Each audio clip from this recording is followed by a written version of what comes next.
we're going to talk about advocating for your emotional well-being. And I use the word advocate because, of course, I'm an attorney, but I really like that word because in my profession, we are taught that we need to advocate for others. We forget to advocate for ourselves.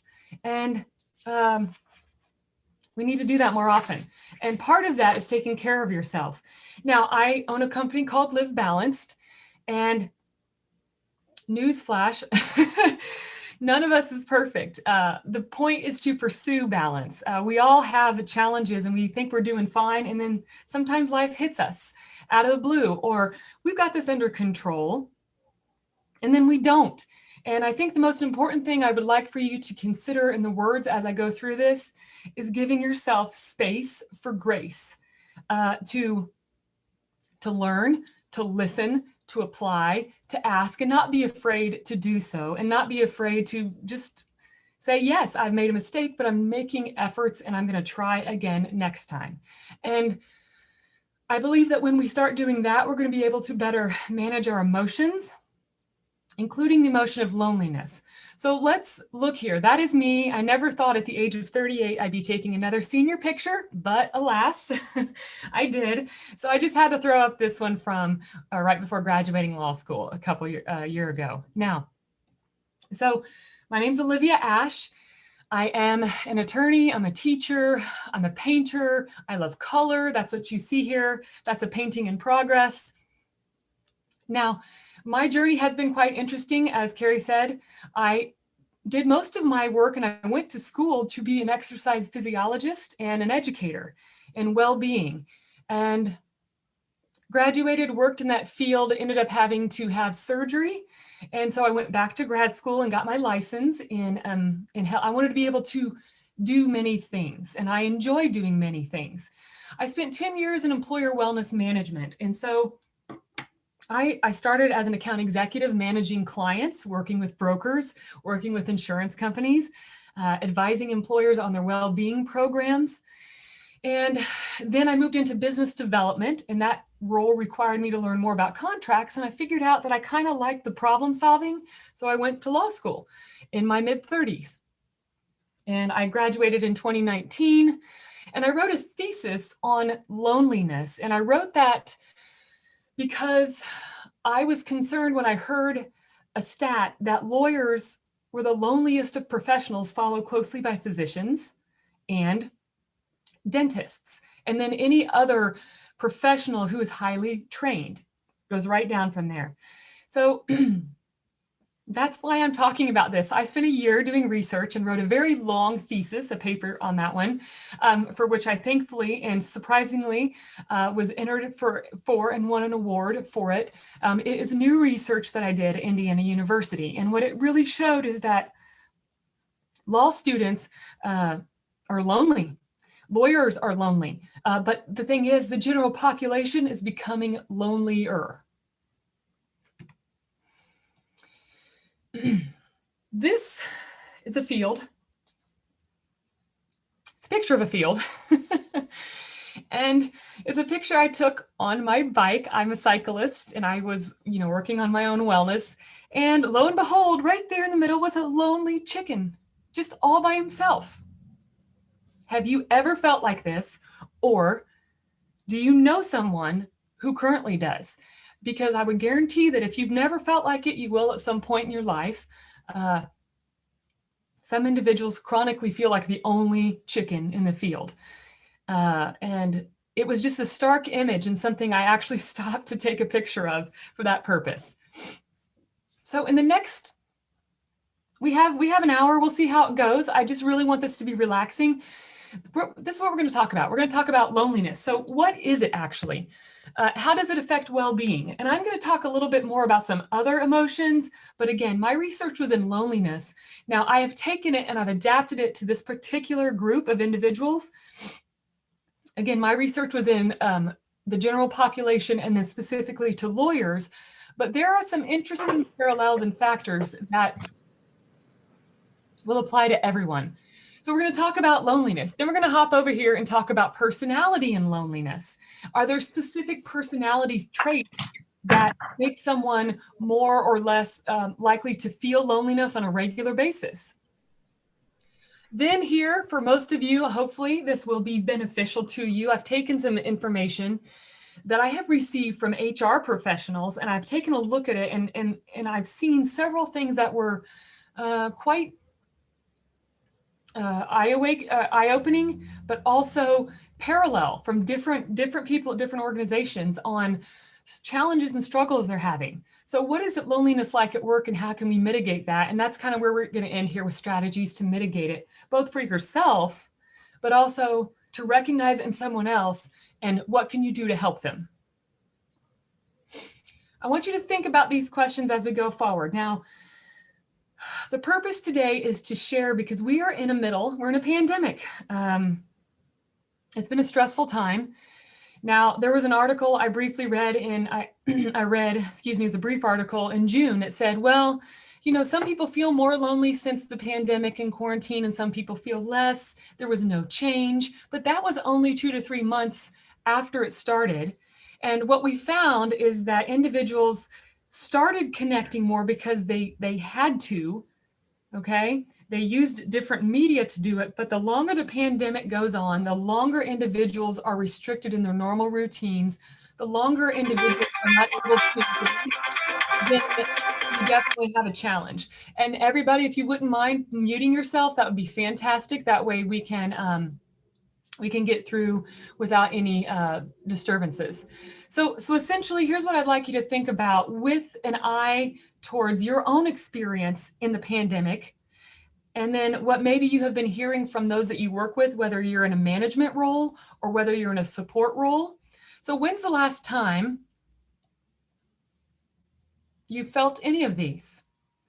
You felt part of a group. That might be challenging right now. You had a really good heart-to-heart conversation with a friend. You shared a joyful activity. And I mean joyful, not obligatory, not because someone else wanted to, but you actually experienced joy and you were doing something you enjoyed. When also, have you eaten in bed, eaten late, not eaten? I do that sometimes, actually more often than I should. Skipped a workout for work. And here's a challenge that we have. Right now, everything is mingled. We have got to establish boundaries because we're at home.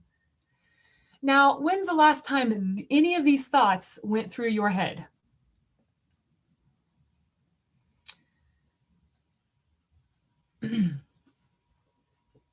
This one is right here. I'm exhausted. This is a common one right now. Exhausted. You can be exhausted because you are anxious because of the pandemic. Your body has a physiological response to that, and I won't get into the neuroscience of it, but a little bit I will. But you can be exhausted even if you're sleeping from the worry and the anxiety about what's going to happen.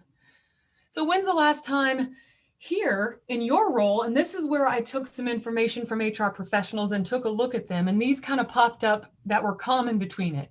You have to make difficult decisions for the company at the employee's expense sometimes. How often do you feel in your department you have to manage everyone and everything, or be everything to everyone? Listening to an employee share a personal setback or a loss. You felt alone in your role. And then what other challenges have you experienced? I would imagine that if I gave you 5 minutes and you wrote some down on a list, one or more of these would pop up. So first things first, you are not alone because other people are feeling it. That's the number one thing to realize about loneliness, is that it's one of those you continually feel. In the research, people feel lonelier and lonelier, and they feel like they're the only one feeling lonely. So now these are words used to describe the feeling of being lonely. Loneliness is an emotion. And where do emotions come from? Well, very brief biology review. We have our amygdala, our hippocampus in our brain, and our frontal cortex, or frontal lobe. It's the best way to say it. We have an initial response to life's events. Those are emotions. That's the stuff that our heart rate changes. Maybe we're in a difficult conversation and we clam up. And then if we are employing tools, we are able to process that healthily in a healthy manner and use our thinking to respond versus having an automatic response.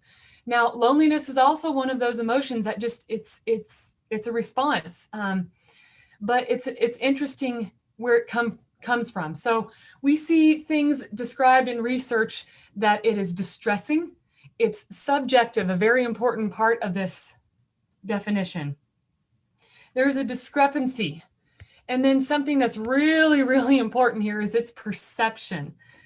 And just like when you're afraid, fear, flight, or you freeze, if you have the perception that you are being, let's say, attacked by an animal, let's say, thousands of years ago, humans were afraid because we would get attacked by an animal and we felt threatened.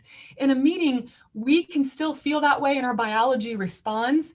Now, how we perceive it matters, and that will cause a cascade of responses in our body. And why does any of this matter, and why am I talking to you about it? Well, we're seeing loneliness rates increase, and now with the longer we're in a pandemic, it's more likely that it's going to continue to get worse because that's what research shows. It is one of the most toxic environmental conditions we can possibly encounter, Stephen Cole said, and the environmental condition is within our brain and our responses. So even if you can have individuals who are alone, literally physically alone, but do not feel as lonely because they have tools to manage it.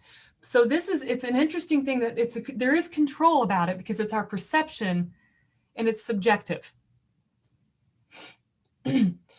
Why does this matter? Well, in your roles, you work with individuals. And when we talked about preparing for this, I have an eye, again, I said towards human resources, and you are working with human capital and individuals who are nothing but emotions everywhere. We all are, whether we choose to acknowledge it or not. Now, the quality of people's relationship is the single clearest predictor of physical health, longevity, and quality of life.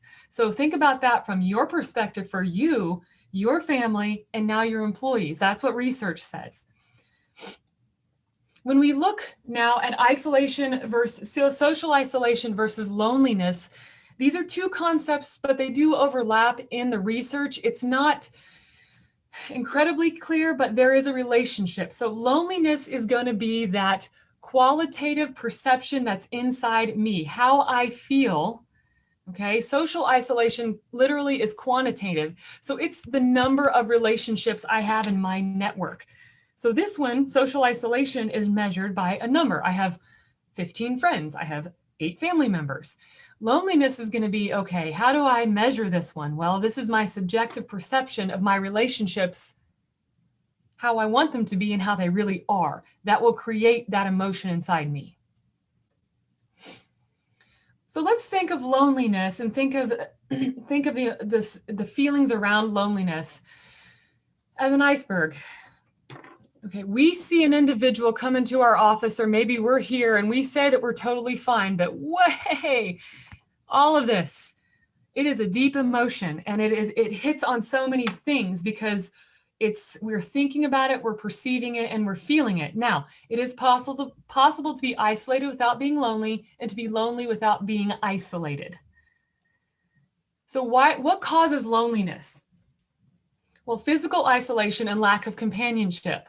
Right now in the pandemic, the more we're physically isolated because we have to stay at home, because we can't go out to dinner, or perhaps we're afraid, or there's anxiety around that, is likely to increase loneliness and a lack of companionship in whatever relationship type that is, whether it's romantic or it's familial or it's a friend or it's a work friend. Also, a lack of a useful role in society. That can cause loneliness. There's a researcher, John McGraw, who basically had this fantastic paper where he talked about the types of loneliness and how people explain it. And when I was doing the research with an eye towards attorneys and medical professionals, what we saw was individuals who are highly trained and have gone to school for a very long time have a type of loneliness where they feel like they're the only ones there because they have such responsibility for people. Now, there's a part of that. If you're in a role where you're in charge of others, you may feel that, and you may feel alone because you're the one everyone talks to. So when we think about isolation, this is, again, quantitative: separation from social or familiar contact, community involvement, or access to services. So this is, we're isolated and separated, but that can feed into this lonely emotion and our perception of our relationships. So loneliness in the research is an individual, so it's, let's say it's Liv, it's my personal subjective sense of lacking all those things I talked about to the extent that I want them or I need them. That makes a big difference, to the extent that I want them or I need them. So this is one of those situations where I may have 15 friends and a great social network, but it's not what I want and what I think that I need. And maybe I'm just operating at a superficial level. And you may be able to see this in some employees.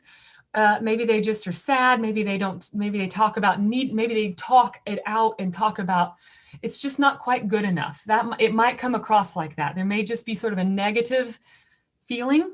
So now, how does loneliness feel? Well, in the research, there's emotional loneliness and social loneliness. So emotionally, this is going to feel like an absence or a loss of intimacy, whether that is with your friends or whether that's with a romantic partner. We feel it as anxiety. It's a kind of a little, like, bubbling little anxiousness in there. Social loneliness is going to be an absence of social relations and a network of friends with common activities. And it's really important that it's a network of friends and there's common interests. Otherwise, they're not friends, and that relationship is different. We feel this is aimlessness. So what we may see right now in a pandemic situation, this aimlessness, because we now have, normally people go to work, they go to social events, or they go to, you have, let's say you have picnics for one way or the other, something like that. All of that right now is either removed, restricted, and so we're seeing individuals feel anxiety and aimlessness. Now, some individuals are good and have good strategies at reducing these feelings, even in a pandemic, by choosing activities that I'll talk about. Who is lonely? Well, in the research, guess what? Everybody feels loneliness, but generally speaking, when we look at the research, it affects both young and old. So it's interesting that it's either the really young, like 18 to 26, or 60 and over. The group in the middle generally are dealing with family and life is happening at 100 miles an hour, and they don't feel as lonely. They're really busy, or they have children and a husband or a wife or whatever it might be, partner. We typically see highly educated single women experience higher rates of loneliness. If you've been separated or divorced, it tends to be higher. No child, you live alone. If you have poor health and you do not have a faith or a strong spiritual, we'll see individuals reporting higher levels of loneliness. Now, in a 2018 survey by Cigna, it was 20,000 Americans, 46% rated high levels of loneliness. That's nearly half of every person said they feel highly lonely. That causes issues in our psyche, our emotional response at work. If you're feeling aimless and you're feeling anxiety, it's less likely to be productive at work when you need to be productive. So I'm going to go on my teacher well-being spiel for a moment. And this is, and I joke about that, but this is what I do and what I really enjoy talking about, because we are ever growing individuals, humans are. So we have 6 dimensions of our well-being. So if you think of yourself as a wheel or as a pie, wheels need to roll. And if one spoke or some part of that wheel isn't functioning well, it's not going to function as a whole very well. Now, when we're talking about loneliness here, loneliness generally, we're really in the emotional and mental spheres, although social isolation here gets in the social sphere and they have some sort of tie-in, but let's just think about loneliness is going to be affecting that emotional response. So our mind's response to life's events and how well we can think and how we think about ourselves. So what happens when we're feeling lonely or when your employees are feeling lonely? Well, Generally speaking, it's going to feel a little bit like the flight, fight, or even freeze response.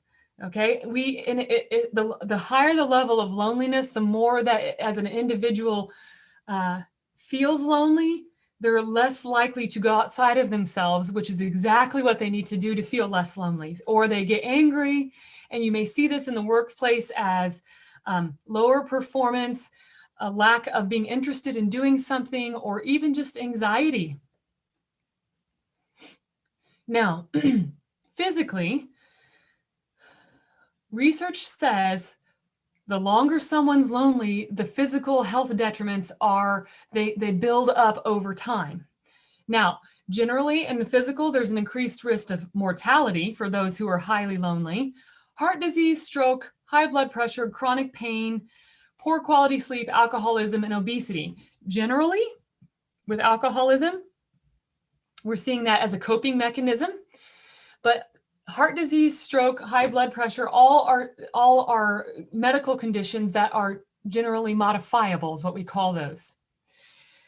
Mentally, we see an increased risk of depressive symptoms, suicidal thoughts, and anxiety. So being afraid, having this, what we call hypervigilance, and I'll talk about that. It might look like this at work. An individual can't focus, whether that's yourself or someone else. You see a lack of communication to your clients or getting things done. Anger is common. Again, remember, loneliness is a perception, okay? It's a perception based on a lack or want for something that they don't have. So when we know we need something, or we're trying to get something that we know we need or want, and we're not getting it, we can respond in anger. And anger generally isn't bad. It's just another emotion, but it generally is an alarm bell that says, hey, something's not right. Sometimes, however, that can be taken to an extreme and be a response when the trigger is not necessarily someone coming at them. Missing deadlines, irritability, negative thinking in general, sadness, hopelessness, and the inability to enjoy once joyful activities, which gets us into starting to see symptoms of depression. Now, depression and loneliness are two completely different situations. Loneliness is an emotion. Depression is also, you can feel depressed, but depression clinically has its own diagnostic standard, and loneliness can lead into feeling more and more depressed, which can lead into the mental health challenge of being clinically depressed. Why are people lonely? Well, let's think about group dynamics and loneliness. There are some theories and there are types of loneliness, which you may never have thought about it this way, but neither did I until I did the research. When we think about why someone may feel more or less lonely, we have to think about the culture that they're coming from. Now, in an HR perspective, or even if you're dealing with clients, every person who comes to you is bringing something from where they were, how they were raised.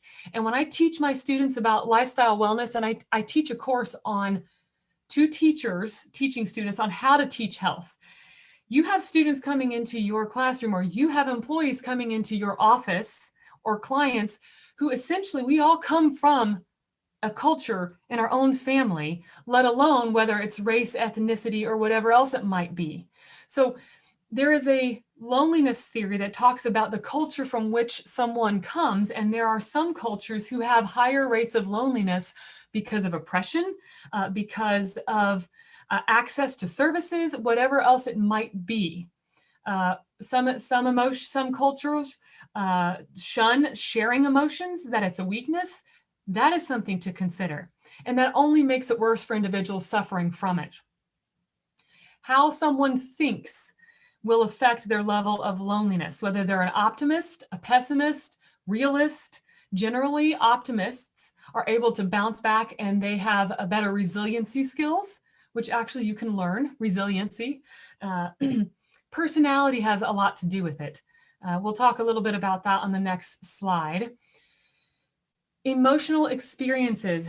With emotional experiences, this is interesting to understand. There is loneliness that can happen from trauma experienced in the life.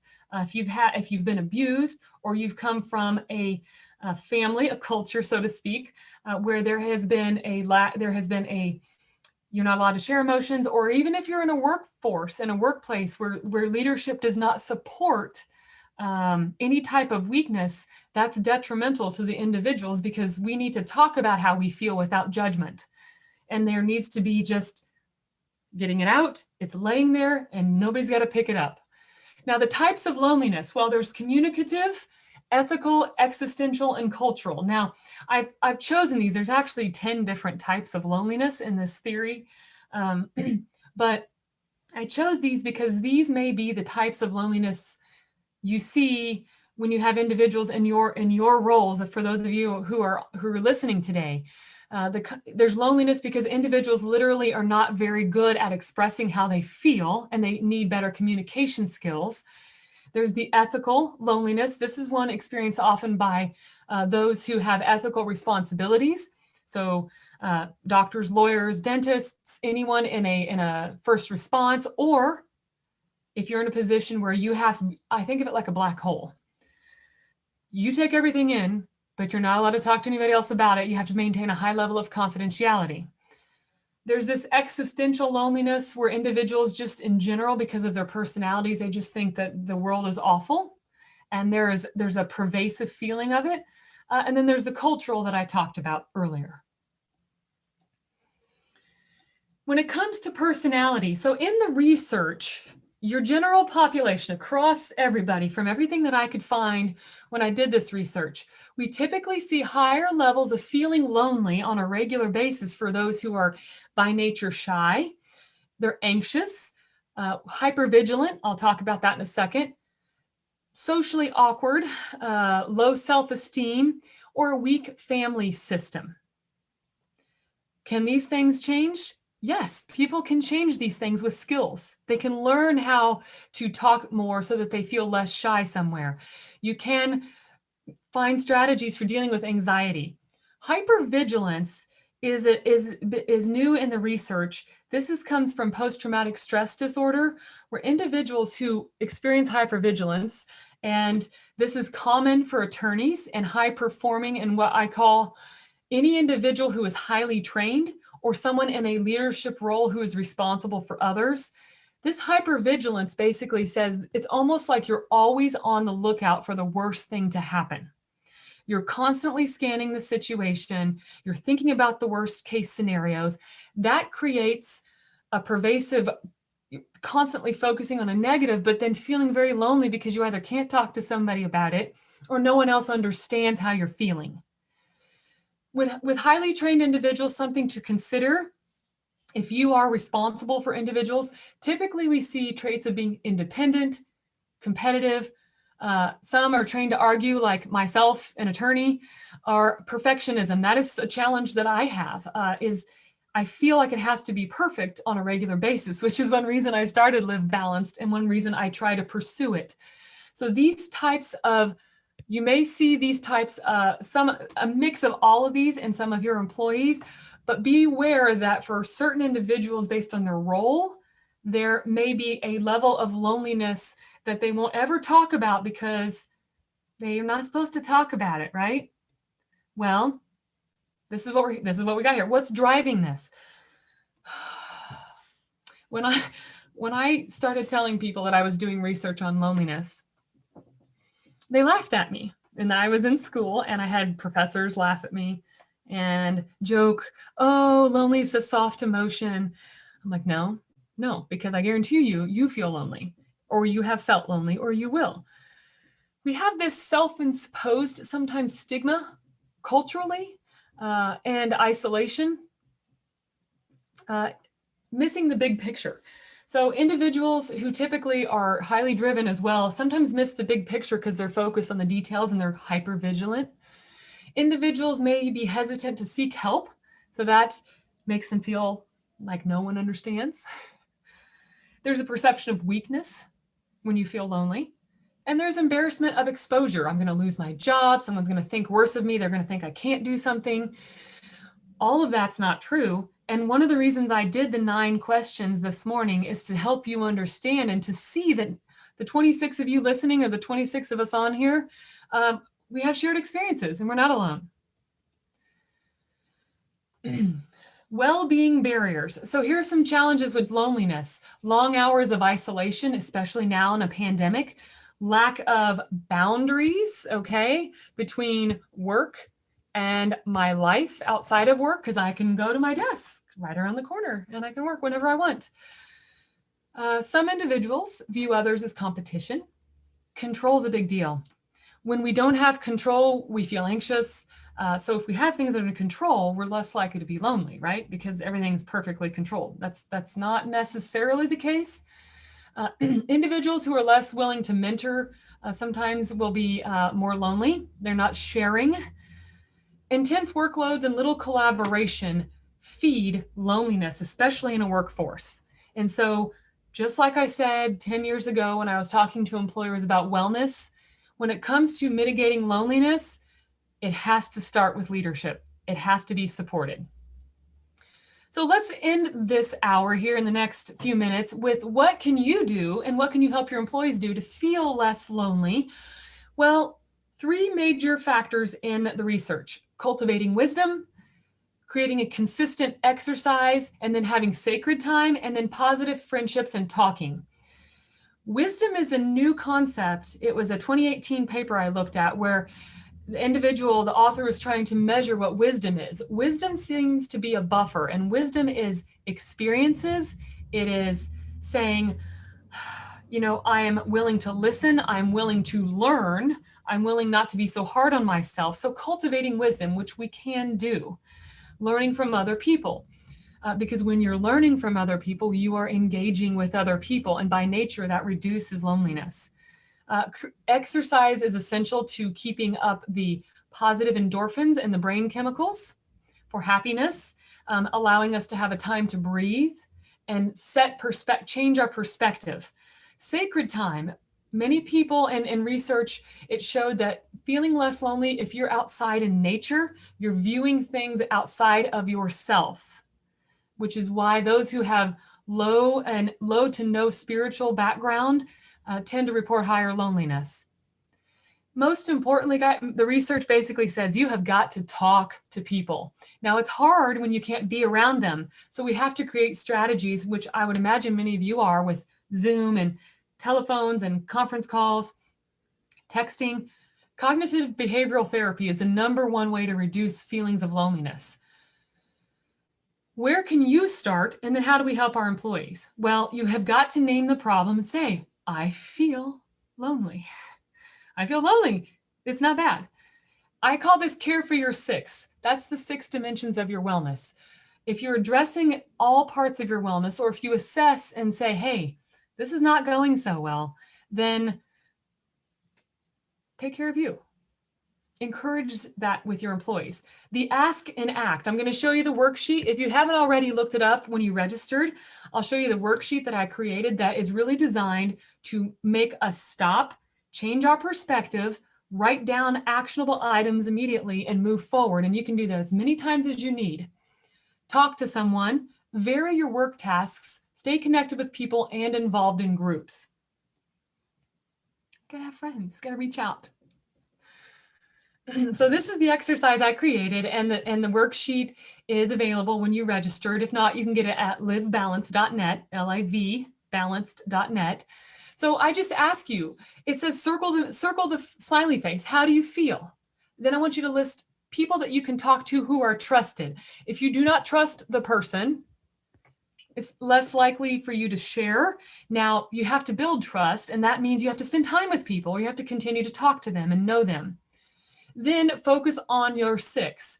How do you balance your diet? How can you balance your exercise? And I say balance because we can get into that perfectionism. And I'm one of these who it has to, like, I really need to I need to restrict. I need to exercise more. No, balancing is important. Something not getting worse is a good thing. And then what immediate action can you take? And write it down.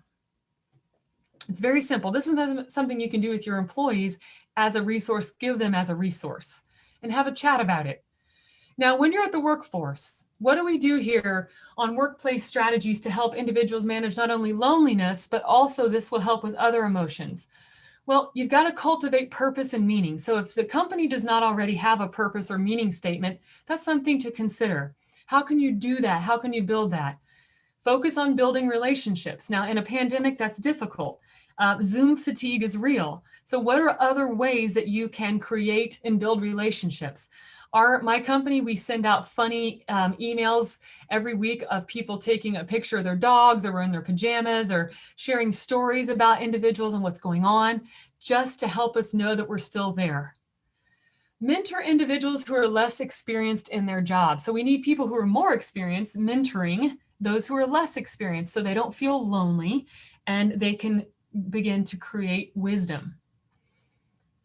Constructive, not critical feedback, everybody, which I would imagine most of you know, but constructive is essential. So this is not using you when you're saying that you did a crappy job at your job, or accusatory type situations, or what's your problem, something like that, which hopefully no one in this does. But it can if you have others who aren't as well versed at doing that, managing people, those can sometimes really destroy relationships and start to ostracize some people. The questions I had beforehand, how do you approach a shy coworker? What do you do for those who are elderly, who are suffering from depression because they're isolated? Anxiety, what about anxiety and some resources? And then how do I manage and deal with this in a large corporation? Everything that I've talked about can be implemented at some level. There are resources where you can type in these words and you can look up those things up. But practicing active listening skills. So whether there are simple workshops for that, maybe that's a minor investment. There's free resources online. You can implement the Act and Ask worksheet that I created and have a discussion about that one and give it to individuals just to help them use it on their own. That's going to be essential to helping individuals. So someone who's shy, someone who's elderly and depressed, they've got to talk to someone. Again, no matter how old they are, cognitive behavioral therapy basically is talk therapy. So if your company has an EAP, an employee assistance program, really help individuals know that that exists and make it a point. And like JA did here with this, that this is important to my employees, so I'm going to give you these resources. Active listening, one thing on active listening, and I wanted to put this here for you. Not everybody's empathetic. I ask you the difference between sympathy, okay, and empathy. Sympathy means I see what's happened to you. I'm sorry it happened. You know, I can see that being tough. Empathy means that you literally can feel and sense the feelings and emotions of those around you. I am highly empathetic. That's not a bad thing. But if I don't have strong boundaries, I will end up by the end of the week, I'm like a sponge and I've absorbed everything I've encountered and I've forgotten to take care of myself. So if you're in a situation and in your role, you're talking with someone, you're trying to get a client sale, you're trying to have a performance review. If you're a high empath, then here's some skills for you. Refine your words so you can better state back to someone what they may be feeling. Mirror someone's feelings. So that is not using accusatory you words. That's saying, I hear what you're saying. Do I have this right? Create awareness at work. Create a routine to decompress for yourself or suggest to your employees to do the same. Sometimes if we're high empaths, we feel it, we just have to be quiet and listen. And then practice nonverbal skills. We say most of what we say without saying a word. I have a book on body language. That's a very simple resource. That could be a resource to give to your employees to help them, especially on Zoom meetings. If empathy is not one of your high strengths, it's going to be important for you, especially if you're in a role where you're dealing with individuals and you're trying to figure out how they're feeling. Ask questions to get to know them better. It will make a connection. It will reduce loneliness. Understand a person and where they're coming from to the best of your ability. And that's why I said try on their shoes. Put yourself in their shoes. If I was in this position, how could I feel? Take an active listening course and spend quality time. So with that, we have a few minutes, and I have that on purpose. But if you want to contact me, JA did a great job of hyperlinking all of my websites and resources. This information's here. I've done podcasts, my paper's out there. I'm working on that one. Hopefully we'll get an update to the research that I've done. But what I wanted to do here is also just briefly show you, here is the worksheet that you had the hyperlink to in the invite, which you can also get on Live Balance. So let me go here. Here's my website. And basically, you can see I do paint. That's something that I do to balance and get my emotions out. But under Live and Learn, you can go to the webinars and you can learn more about the webinars that I've done in the past. Here's some strategies and some worksheets from a colleague who's also an attorney. She does resiliency research. So that's there if you want to access that. There's the Ask and Act worksheet that I was talking to you about. There's also, I did a webinar with some individuals on chronic stress leadership, and there's some more information about the neurobiology of emotions in general in that webinar. But this is the Ask and Act worksheet. It's really simple, guys. When it comes to wellness, it really is about simplicity so that you can repeat it and get used to those healthy habits. And I just ask you to sort of say, this is how I'm feeling. And I encourage you to like change it up a little bit. If you need to be in between, you're in between a 2 and a 3, maybe make your own face, but you have to write down why you may feel this way. So what this is asking you to do is, I have an emotional response, my amygdala is responding in my brain, but if I write it down, I'm using my frontal lobe and I'm using my thinking to help me manage it and identify if I'm feeling really lonely, why might I be feeling it? Now, what actions can I take? So who can I talk to? How can I take care of my food and my exercise? We're made to move. We need to eat. And what can you do to improve how you feel?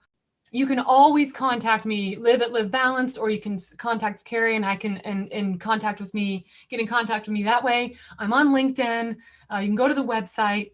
I'm happy to assist, help, chat, talk to people, whatever. I'm all about. I enjoy doing this. For me, this is relaxing because this is me, essentially. Yep, I love it. This is a great passion to have, Liv, and it's so impactful and helpful to so many people. So thank you for being that gift for all of us. You're welcome. And, simply to wrap up today, again, thank you so much, everyone, for your participation and joining us. And Liv, thank you for sharing this gift with us. And please, I hope that you all have a safe holiday season. Please